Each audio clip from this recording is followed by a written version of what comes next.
Olá, eu sou o professor Cláudio Branchieri e nós estamos aqui para trazer para você conteúdos de economia de qualidade. Se você quiser continuar acompanhando nossas videoaulas, por favor se inscreva no canal. Se quiser receber notificações, não te esquece de apertar o sininho.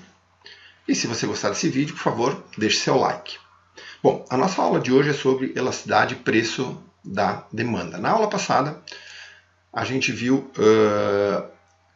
o conceito de elasticidade, né? E hoje, a partir de hoje, nós vamos começar uma série de vídeos abordando cada um dos tipos de elasticidade. Então, vamos fazer uma pequena recapitulação aqui.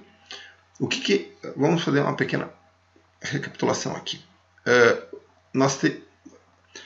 Olha só, a gente já sabe, né? Aqui nós temos dois gráficos de demanda normal, né? Ok? Nós temos aqui para variações de preço, né? Para uma variação qualquer de preço, uma determinada variação de quantidade. No nosso caso aqui, nós temos uma grande variação de preço com uma pequena variação, né? Uma pequena variação de quantidade, apenas isso. Nesse segundo gráfico, vamos botar preço aqui, botar quantidade aqui, aqui é demanda, né?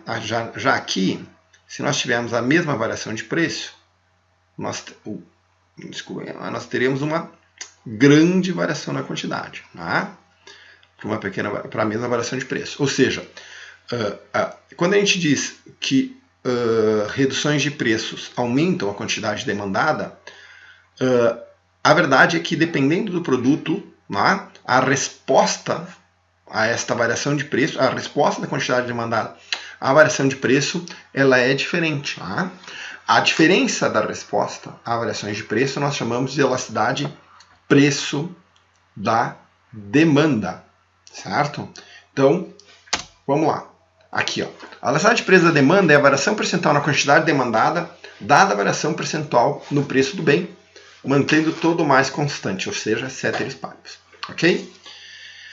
Então, nós temos aqui, ó, a elasticidade de preço da demanda é a variação percentual na quantidade demandada dada a variação percentual no preço. Tá? Como é que nós calculamos a variação percentual na quantidade demandada? Está aqui a fórmula. Q2 menos Q1 dividido por, aqui não, por Q1. E aqui por P1. Então, Q2 menos Q1 dividido por Q1, eu tenho aqui, ó, nós temos a variação percentual na quantidade demandada. P2 menos P1 dividido por P1, nós temos a variação percentual do preço.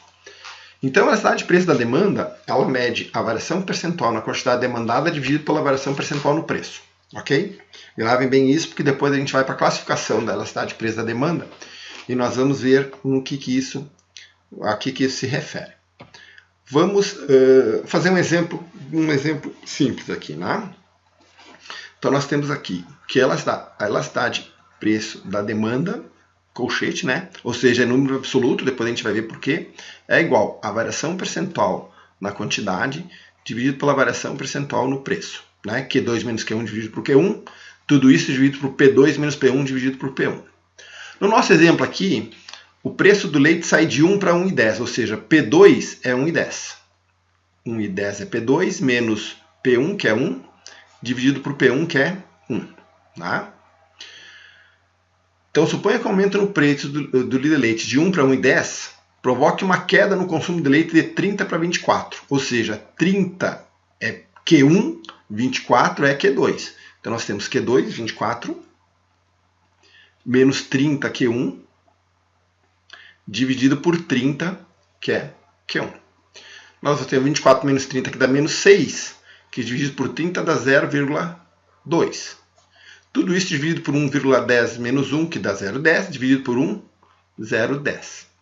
0,20 dividido por 0,10 dá 2. Né? 2. Tá? Então, nesse caso aqui, a elasticidade de preço da procura é 2. Aqui, não se esqueça que aqui era menos, né? Então, em tese, daria menos. Mas como eu tenho um sinal... Opa. como eu tenho um sinal aqui, como eu tenho esse sinal de número absoluto, eu ignoro o sinal. Por que eu ignoro o sinal? Porque esse resultado aqui sempre é negativo. Quando a quantidade a variação percentual da quantidade demandada for negativa, a variação percentual no preço será positiva. Quando a variação do preço for negativa, a variação percentual na quantidade é positiva. Por isso, como é sempre negativo, então a gente usa os números absolutos. Nesse nosso caso aqui, nós temos a elasticidade de preço da procura igual a 2. Tá? Aí nós vamos para a nossa classificação das elasticidades. Tá? Se a elasticidade de preço da procura for maior que 1, nós dizemos que a demanda é elástica. Se for menor que 1, nós dizemos que a demanda é inelástica. E aqui nós temos especificamente uma demanda de elasticidade unitária, que seria quase uma coincidência. Quando é que a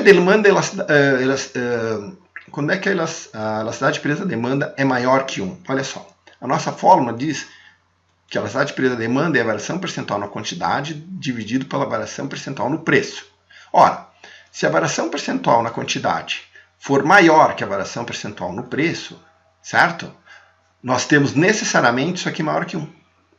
Se o numerador for maior que o denominador, necessariamente essa condição acontece. Ou seja, a demanda é elástica quando a variação percentual na quantidade for maior que a variação percentual no preço. Tem vários produtos de demanda elástica, né? Que são basicamente os produtos supérfluos, os produtos normais, eles tendem a ter demanda elástica. Então, por exemplo, um refrigerante, né? Ele pode ter uma demanda elástica, porque ele é um bem supérfluo. Né? Um sorvete, ele pode ter uma demanda elástica, porque ele é um bem supérfluo. Né?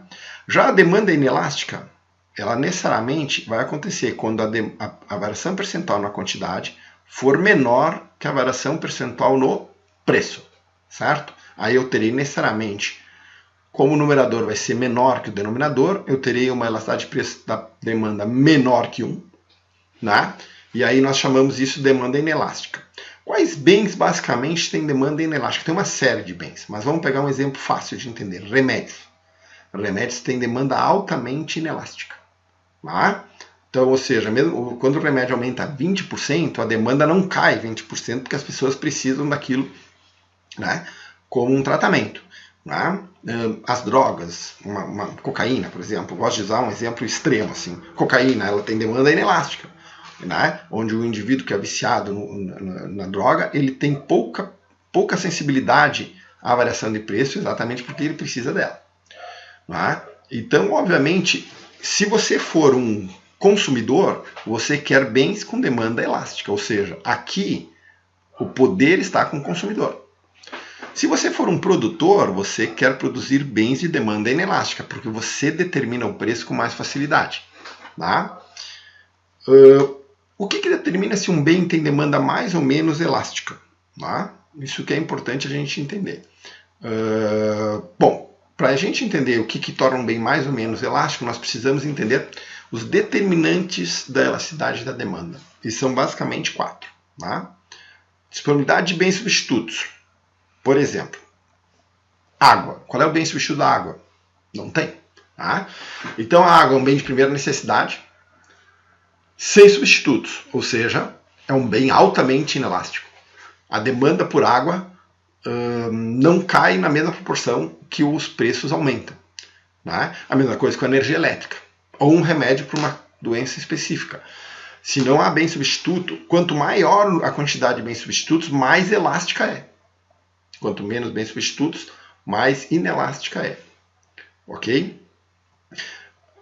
A água também cai na essencialidade do bem, ou seja, a água é um bem essencial, portanto temos bens, ela é altamente inelástica. Transporte público, altamente inelástica. Né? Remédios, altamente inelástica. Né? Como um bem é muito essencial, ele não tem muito, o consumidor não tem muito o que fazer. Importância relativa do bem para o consumidor. Vamos pegar um exemplo, vamos voltar para a água. Né? Se, por exemplo, a tua conta de água for de você ganhar 5 mil reais por mês e a tua conta for 50 reais de água, um aumento de 20% na conta da água provavelmente não vai ter impacto na tua demanda, porque o percentual do gasto deste bem na tua renda é muito pequeno. Tá? Então, tu não vai tomar ações no sentido de reduzir a demanda. Agora, a gasolina, se você, por exemplo, consome, a gasolina é um bem de consumo que você usa bastante, se você gasta bastante com gasolina, um aumento de 5% no combustível vai fazer você tomar ações no sentido de reduzir a demanda. Por quê? Porque ela pesa na tua renda. Então, esse seria o nosso nosso terceiro determinante. E o último determinante, que vai determinar se um bem é mais ou menos inelástico, é o horizonte temporal. Ou seja, vamos lá, a energia elétrica aumentou, tá? E tu está gastando muito com o chuveiro elétrico. Num primeiro momento, tu não vai conseguir trocar o chuveiro elétrico por um chuveiro a gás ou por uma outra alternativa, certo? Por um chuveiro mais econômico. Mas, à medida que o tempo vai passando, você vai adaptando a tua instalação ao aumento de energia elétrica. Né? Ou a gasolina aumentou demais. Você está com um carro que consome muito. Você precisa de tempo para trocar o carro. À medida que o tempo vai passando, as demandas tendem a ser mais elásticas. Né? Então, ela é mais inelástica no curto prazo e ela é mais elástica no longo prazo. Então, esses são os nossos 4 determinantes. Né? Disponibilidade de bens substitutos. Quanto mais bens substitutos, mais elástica é a demanda. Insensibilidade do bem. Quanto mais essencial for o bem, mais inelástica é a demanda. A importância relativa do bem para o consumidor. Quanto mais ele pesar na tua renda, mais elástica é a demanda. E o horizonte temporal. Quanto maior for o tempo que se passa, mais elástica é a demanda ou a resposta da demanda a variações de preço. Ok? Ok, esse foi o nosso vídeo aula de hoje. Aqui nós estamos, eu vou te mostrar esses 2 vídeos, assistam eles, né? O vídeo dos conceitos de elasticidade e sobre equilíbrio de mercado, para que vocês compreendam um pouquinho mais desse assunto.